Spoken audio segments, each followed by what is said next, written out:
So today we're going to be looking at improving Cosmo 2.0, the modular synthesizer, yet again. It's a long and windy road making Cosmo 2.0 the best live performance synthesizer for me. And yeah, this is another little bit of an attempt to make it just a little bit better. In the last video, in improving my synthesizer, I built the bass case. This is a big and overbuilt piece of wood that is made from 18mm ply with the sequencers and the keyboards in it that sits underneath the modular synthesizer cabinets. As you can see, it's extremely wobbly on a keyboard stand. Initially, it was just the synthesizer cabinets on a single keyboard stand, and then the controllers were on a keyboard stand in front of it. And in that setup, it was still quite wobbly. It still caused a lot of concern in the comments, but I knew it was structurally stable. However, the bass case added a lot more chonk to it, and that made me quite a bit uncomfortable plopping it all on a single keyboard stand. So that's why in the last live music video, you would have seen it wasn't on a keyboard stand, it was literally on trestles. The ones, you know, the ones that you use to saw things, well, that's what it was on, which was no means a permanent solution, but it was a halfway house until I came up with a better idea. And today, we're going to be working on that better idea amongst a few other things, including improving the power supplies that are inside of Cosmo 2.0. I felt I needed to improve the powering situation because I found it was making some weird noises in certain places, especially when playing in places in London, because all of the venues seem to be plonked on the side of tube stations, and I'm guessing there's probably a lot of buzzy electronics going on. I'm not sure, but whatever was happening sometimes culminated in background noises in the drums, extra modulation and buzzing in the oscillators, and also the oscillators not fully playing in tune. All of these problems culminated in the synthesizer sounding really bad, so I decided to overhaul everything to do with the power supply. I decided to ditch my homemade modular power supply buses in the back of the cases with a single modular bus by Bafako. It's called the trolley bus. It's got a chonky 5 amps plus 12 volts and 5 amps minus 12 volts. So the power supply in it is now complete overkill, which is probably a good place to be. And then I went over to the timber merchants to get some more 18mm plywood to make the bass cases. These are two-wheeled boxes that sit underneath the bass case that we can put a bunch of things in, and they also come apart nice and easily and still are very portable. I put these nice orange chonky truck wheels on them, which roll over things like an absolute dream.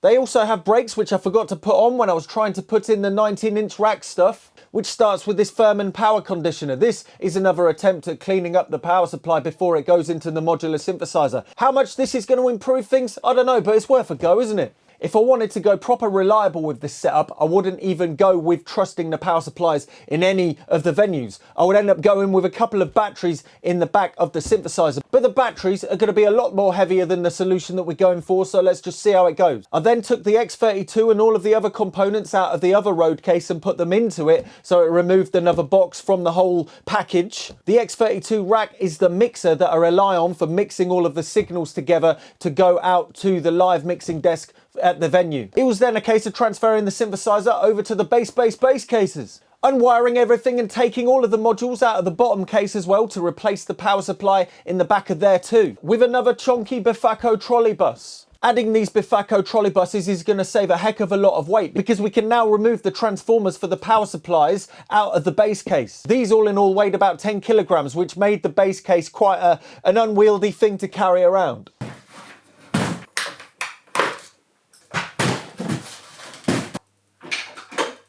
Because the Bafako trolley bus is a Eurorack synthesizer power supply, so I had to convert some of the older ones into Eurorack power connectors. Of course, that's not a problem with the PCB projects because they're already Eurorack power connectors anyway. That one is the WAV trigger module. It's one of the next ones I'm going to be improving with the PCB project because that can be unreliable sometimes. I'm going to leave this whole until I start practicing so we can figure out what to plonk in there. Oh, and also the bypassable bandpass filter that I use in the bass synthesizer voice.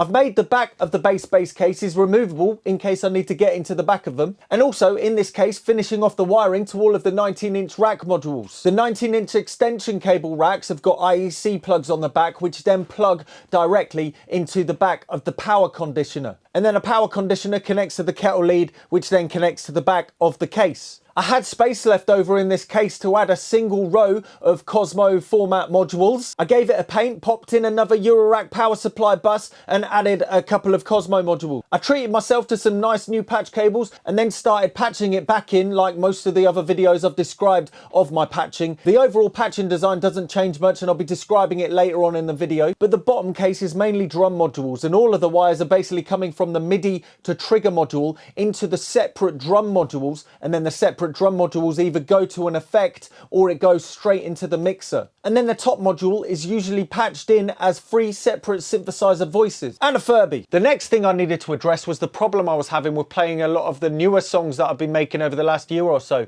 It's a lot harder to do while singing into a microphone and only using one hand to adjust everything. I tried solving that problem in a couple of gigs earlier in the year using these old Beyerdynamic microphones with a microphone on it, of course, right here, or there a bit. But the problem is these are made for transmitting, they're not made for live use, so they're number one, not very good for feedback, and they don't actually sound particularly good. So I was looking around trying to find a solution and I think I came up with one. It's these ones right here, the Beyerdynamic DT797s. They're basically the closed back Beyerdynamic DT770s, which in my opinion are the ultimate pair of headphones. So these 797s are basically exactly the same as the headphones that I use anyway. However, they have a stonking great big microphone sitting out. And it's a cardioid condenser and these are made for live use and they're pretty damn good on feedback. And since playing the gigs, I could tell you these are what I'm going to be using in the future. It's a shame they're blue because blue is my least favourite colour, but what are you going to do? They're pretty awesome. Anyway.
The gig's tomorrow, however right now I'm at Fire Island recording a live version of a couple of songs including Tim and a Christmas cover that will come out a little bit later. But let's have a look at the setup at the minute. I've got my headphone microphone set up.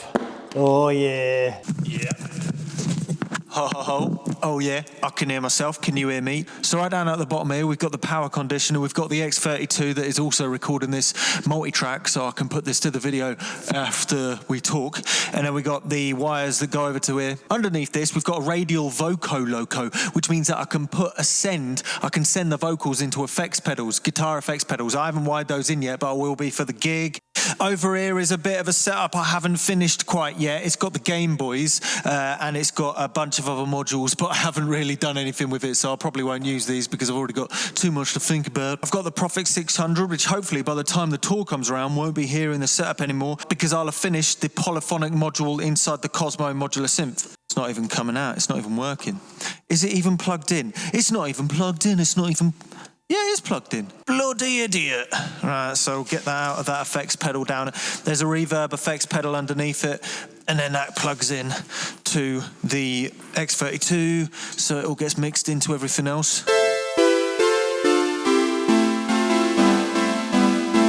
Lovely jubbly. And then we head up. We've got the same setup for the MS-10 as well. We got that going into a single effects pedal. It's a Memory Man just to add a little bit of... Oh, that doesn't sound like it's... Doesn't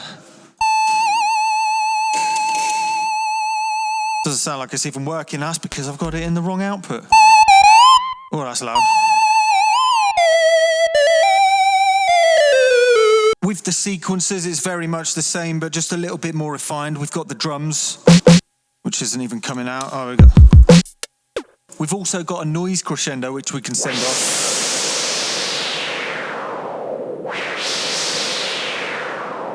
All that is the noise output on the clap being plugged into this filter GUR, and then there's an envelope generator controlling the filter. So when we push this button,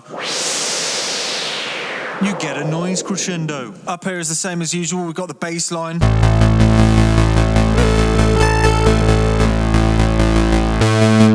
We've also got this, which is the new Cosmo module, which basically controls the oscillators, and it adds an added vibrato, which is control voltageable.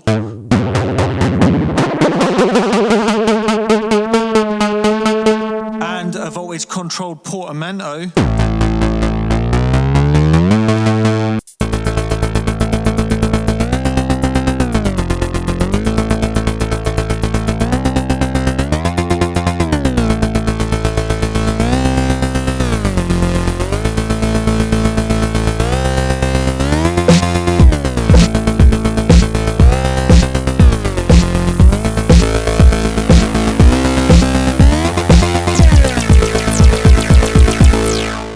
We've also got a sub up here as well, which is just around this area.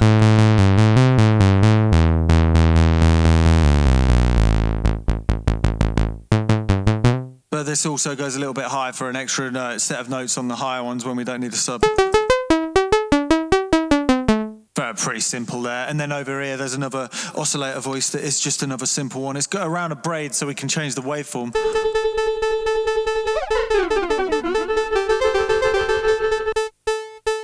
If we pop it over to, if we go over to the wave and then change it to a vowel, turn up the release.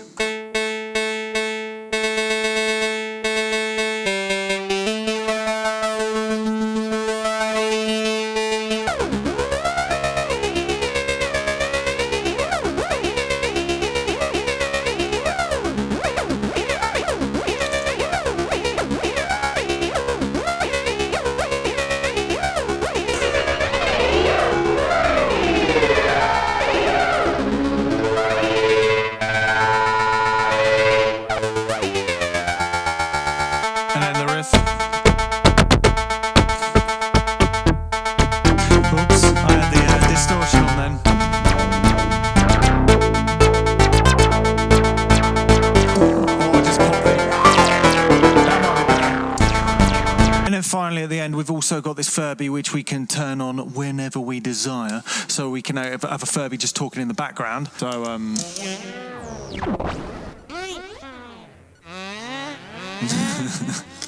keep on talking, Furbs. But yeah, that's basically the setup.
So yeah, I'm gonna try and play these songs now, and then we're gonna go and pack up and go and do the gig.